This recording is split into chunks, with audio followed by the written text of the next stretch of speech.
ulama itu pewarisnya nabi-nabi. Jadi kalau pewarisnya nabi, apakah hanya mewarisi ilmunya nabi? Harusnya mewarisi ilmu nabi dan mewarisi akhlaknya nabi. Itu baru ulama. Karena ulama yang sesungguhnya kita bisa lihat di dalam Quran, innama yakhshallaha min ibadihi yang benar-benar adalah orang-orang yang benar-benar takwa kepada Allah. Itu baru yang dikatakan pada Allah sebagai ulama yang mulia. Nah, kalau dapat ulama yang mulia ini mati. maka kedudukannya sudah dianggap nabi kedudukan sama. Agak mati. 1, 2, 3, 4, 5, 10. Ada nabi yang mengatakan seperti ini. Siapa orang yang berkunjung kepada orang alim, maka sebetulnya dia sama berkunjung dengan aku pada hari ini. Karena orang alim itu posisinya ditempatkan hari sebagai guru nabi. Maka manjaro aliman pada manjaro, ada orang yang mengunjungi kepada ulama, maka itu seolah-olah sudah mengunjungi kepada Nabi Muhammad Sallallahu Alaihi Wasallam. Wa manjaro aliman pada manjaro, siapa orang yang duduk di majlisnya orang alim, maka seolah-olah dia sudah duduk di majlisnya Nabi. Tidak seorang pun di antara kita ini yang bisa duduk dengan Rasulullah Sallallahu Alaihi Wasallam, belajar menuntut ilmu dengan Nabi, tidak ada. Kenapa? Karena Nabi itu sudah meninggal dunia. Dan lahiriah ya. Tapi tetap ditempatkan ada pengganti Nabi. Siapa? Orang Nabi bisa dijadikan pengganti Nabi. Jadi kalau kita duduk di majlisnya orang alim, maka seolah-olah kita sudah duduk di Rasulullah Sallallahu Alaihi Wasallam. Apa yang di dalam Rasulullah Sallallahu Alaihi Wasallam? Paman sahabat aliman bacaan nama sahabat. Siapa orang yang bersalaman dengan orang alim, maka berarti dia tidak sama seperti bersalaman dengan aku. Karena tangannya orang alim itu pernah bersalaman dengan gurunya, dan gurunya pernah bersalaman dengan gurunya, terus menerus sampai kepada ada yang bersalaman dengan tabi'in, lalu tabi'in bersalaman dengan sahabat, sahabat bersalaman dengan Rasulullah Sallallahu Alaihi Wasallam. Maka bersalaman dengan orang alim itu sudah liman sofahan wa amana bi dalam hadis lain. Untuk bagi orang yang pernah bersalaman dengan aku, ditambah dan dia beriman dengan aku. Bersalaman dengan iman. Kalau jangan bersalamannya aja ada iman, Abu Jahal pernah salaman dengan Nabi. Abu Lahab pernah salaman, rancak lagi. Tapi kan iman yang bagus itu bersalaman dan beriman. Betul bagi liman sofahan wa amana bi. Beruntung bagi orang yang pernah bersalaman dengan orang yang pernah bersalaman dengan aku. Kemudian betul bagi sofahan wa amana bi. Beruntung bagi orang yang pernah bersalaman dengan orang yang pernah bersalaman dengan orang yang pernah bersalaman dengan aku. Sudah ada 3. Bila yang kiamat berbuah sampai hari kiamat, maka terus ajaran sebenarnya. Maka tadi sekali lagi Nabi menggambarkan orang yang bersalaman dengan ulama itu sama sudah seperti bersalaman dengan Rasulullah SAW. Bahkan di hadis itu, wa man jalakani fitiyah adalah Allah yaumal qiyamah masih berjaya. Siapa orang yang pernah duduk dengan aku di dunia? Padahal kita nggak ada yang pernah duduk dengan Nabi ya, tapi pernah duduk dengan orang yang Nabi anggap seperti Nabi duduk dengan ulama. Maka orang itu nanti akan didudukkan oleh Allah Subhanahu wa Ta'ala di akhirat benar-benar bersama aku. Tapi kalau sudah di akhirat di dalam surga. Ini posisi ulama yang seperti ini kalau ulamanya ulama benar. Nah, yang saya bicarakan tadi ulama itu ada semuanya ulama bagus. Nah, nanti kita lihat tanda-tandanya aja. Ini ulama bagus atau bukan? Karena sekali lagi tidak semua ulama itu bagus. Kenapa saya ceritakan ini? Tuhan menyuruh tadi buat doa ini. Saya sebetulnya itu nggak tahu kalau kajian atau enggak. Tapi saya datang ke sini santai. Kalau kira-kira ada model-model pengajian, saya pengajian. Tapi kalau kayak nggak mau pengajian, sudah harus balik maghrib. Sudah pulangan kita sama-sama. Pengajian itu kalau saya punya waktu ada orang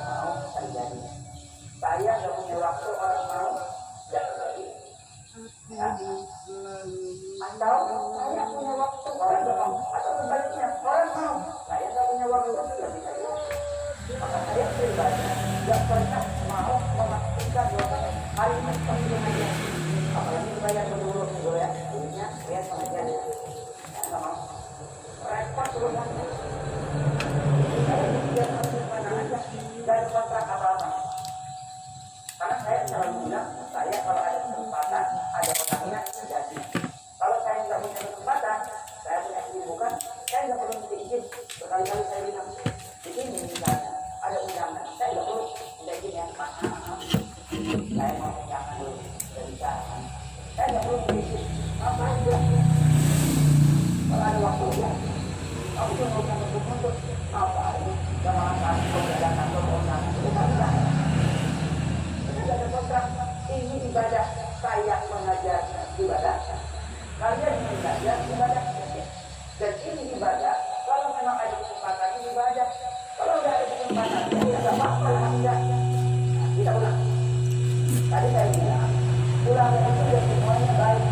Maka kita lihat tandanya mana ulama yang baik. Kalau ulama itu bisa ceramah ya itu bukan tandanya baik atau tidak. Ulama itu mengajar itu bukan tanda baik atau tidak, bukan. Kita tidak akan pernah tahu itu ulama itu. Kalau dia kerja di rumah dia tidak tahu. Ya ulama itu kerjaannya jadi guru, jadi khatib, jadi imam. Macam kalau kita sekarang ya doa baca doa, itu ulama.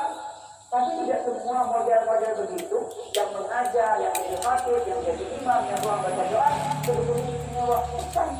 Terkadang ada yang semakin punya ilmu tetapi semakin dimurkai Tuhan. Ada ayat Nabi misalnya, akan guna keadaban yaumal qiyamah alimun. Orang yang paling bersama dengan disiksa oleh Allah Subhanahu wa taala di hari kiamat di dalam neraka, paling bersama dengan siksanya alimun, orang alim. Tapi kalimat itu tidak sampai di situ. Lam yanfa'ullahu bi'ilmi, yang Allah tidak memberi manfaat terhadap orang itu dengan ilmunya. Alim ya alim, tapi nakalnya alahan pada yang pada alim. Nah ini bahaya nih. Tentang alim. Ini yang hidupnya mata mau. Tuan guru habis dan seberapaan dikurang. Alim itu kurang. Apa lagi ini? Tapi kita tahu ini bahaya ya. Ada orang yang begitu kita kabul saja. Nah, ya itu kan contohnya. Kalau guru ngaji kabul, nah itu alim buktinya jadi guru, tapi kabul. Apa sedikit ini hari-hari begitu, seminggu kali begitu kan orang biasa. Seusah, tujuan. Ada nama, ada. Kita ulang ayat kembali tadi ke atas. Ini tujuan saya supaya ini bukan untuk merendahkan ulama, untuk kita itu bisa melihat dengan jelas bahwasanya tidak semua guru, tidak semua orang alim itu istimewa tidak. Ada yang sungguh-sungguh istimewa sampai derajatnya itu disetarakan Nabi dengan Nabi, tapi ada yang tidak luar biasa. Derajatnya itu disamakan dengan anjing. Beda ya. Satu derajatnya disamakan dengan Nabi, satu derajatnya disamakan dengan anjing. Nanti saya buktikan. Oleh bilang Nabi tadi ya, masafa alunan kakaknya masafahan itu berarti derajatnya siapa yang bersalaman dengan orang alim sama dengan bersalaman dengan aku. Tapi Nabi memposisikan orang alim seperti ini sebagai orang yang sama dengan Nabi. Ada orang yang derajatnya disamakan Tuhan dengan anjing. Nanti kita lihat. Di ayat ini tadi kita ulang.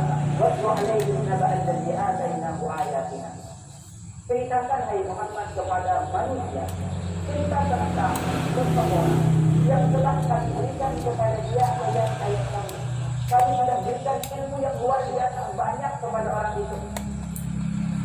Tapi orang ini banyak salah tapi dia berlepas dari ilmu. Ilmu ada dipakai.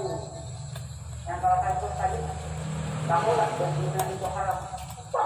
Ulama, kalau saya ditanya, jangankan berzina, mendekati zina aja kada boleh. Itu la taqrabu zina innahu kana fahishatan wa sa'a sabila. Jangan pernah mendekati zina. Ini bukan zina, mendekati. Kalau mendekati itu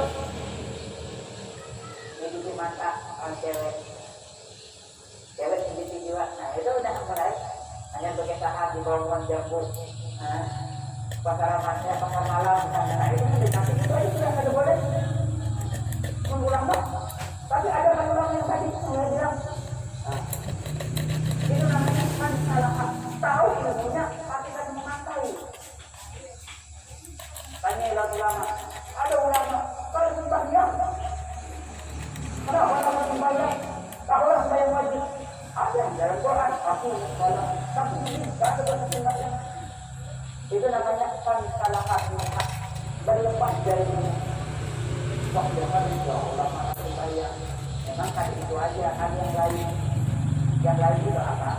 Di mana Allah Subhanahu wa taala menyuruh kepada ulama itu untuk tahu bahwasanya walal akhiratu khairun laka minal ula. Akhirat itu lebih baik daripada dunia. Wal akhiratu khairun wa abqa. Akhirat itu jauh lebih baik dan lebih kekal. Ini sebetulnya poinnya. Kalau berbayar, makanya tidak ada ulama harus bayar. Tapi nanti ada ulama yang ketika Tuhan bilang akhirat itu perlu dikejar, itu yang jadi tujuan. Ternyata ulamanya enggak, dia bukan mengejar akhirat tapi mengejar dunia. Nah ini yang salahnya di sini. Kalau berbayar, Allah ulama harus bayar. Kalau dunia jarang lah. Mungkin ada sesuatu itu, tapi rata-rata ada jauh ulama yang dunia. Ya. Ada puasa, ada jauh ulama ada puasa. Cuma ketika dia mengajar, ketika dia jadi khatib, ketika dia jadi imam, ketika dia jadi tukang baca doa, apakah tujuannya dunia atau tujuannya akhirat?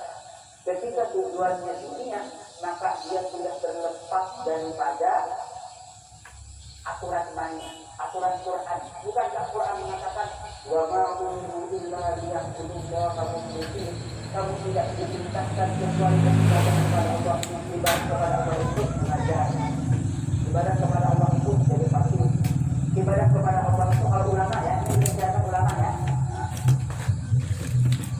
Jadi memang, tetapi ibadah itu mungkin dalam keadaan ikhlas itu musibah pada agama ini tidak benar. Lalu Imam Ali berkata, ketika dia mengenal tapi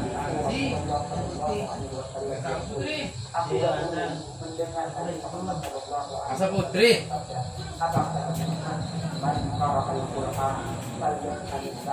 siapa orang yang membaca Quran, kita sebut hadisnya dulu. Siapa orang yang membaca Quran, falyahdillah, maka hendaklah dia minta balasannya kepada Allah. Akhirnya dia lakukan karena Allah. Nah, kalimat selanjutnya, wasayyidu aqwa, nanti akan datang. Kalau zaman Nabi tidak ada, tapi nanti ternyata zaman Sayyidina Ali tidak ada. Sampai sekarang tambah banyak kalimat Nabi wasayyidu aqwa, akan datang nanti beberapa kaum. Saya selalu bilang kaum itu atau kaum itu banyak ya? Banyak. Tapi kalau beberapa kaum lebih banyak lagi karena grupnya kaum-kaum. Nah, apa kaum-kaum ini? Ya Qur'an Al-Quran, mereka membaca Quran. Cuma ta'alina habis baca Quran minta imbalan kepada orang. Maka saya akan bilang tadi, yang tadi ayat-ayat sekarang tidak minta apa? Yang tadi saya bilang, imam baca Quran ya, banyak imam-imam itu yang minta bayaran. Kalau kurang cocok masjid ini gajinya kurang benar, tidak. Mengawali lebih banyak gajinya. Kasih ingin ijai. Guru baca Quran juga guru minta bayaran juga. Kalau harus bayar hati-hati. Dari guru mengaji di Al-Quran harusnya bagi bayar ambilan juga. Ini yang tadi akwam itu ada kaumnya imam namanya. Ada akwam itu namanya kaumnya itu ustaz, guru-guru. Ada kaumnya itu namanya khatib, itu kaumnya khatib banyak kan? Itu kaum khatib namanya. Kaum imam, kaum guru kita Al-Quran, kaum penceramah. Kau tak nak ambil tahu Ismah? Mana sih kau? Kau lagi jangan itu lah sih. Ay, punya ini. Nah, ini bahaya. Mata nggak pak? Karena keruruan di mata, jeng. Dia punya rancak sebagai sesuatu datang ke rumah saya. Jadi ni mati kau di tanah merah je ini. Matu pikun ni walai. Matu pikun walai kunni. Ay, na. Ya, Ano aja bang? iya pak. Kalau dia datang ke rumah, saya welcome aja dengan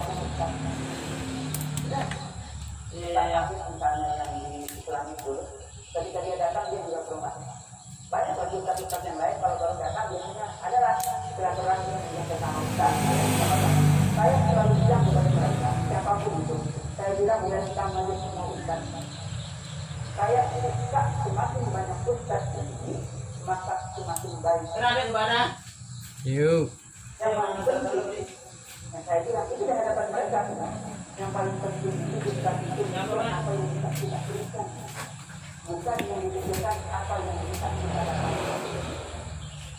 Dan saya gampang bicara seperti itu, karena saya tidak dibayar-bayar.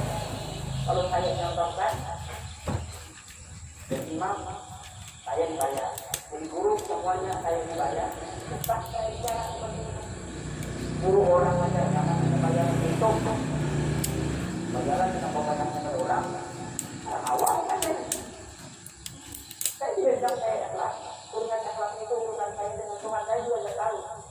Cuma berusaha aja untuk jadi orang ikhlas, itu aja yang bisa saya lakukan. Jadi saya bilang welcome aja, yang paling penting tujuan kita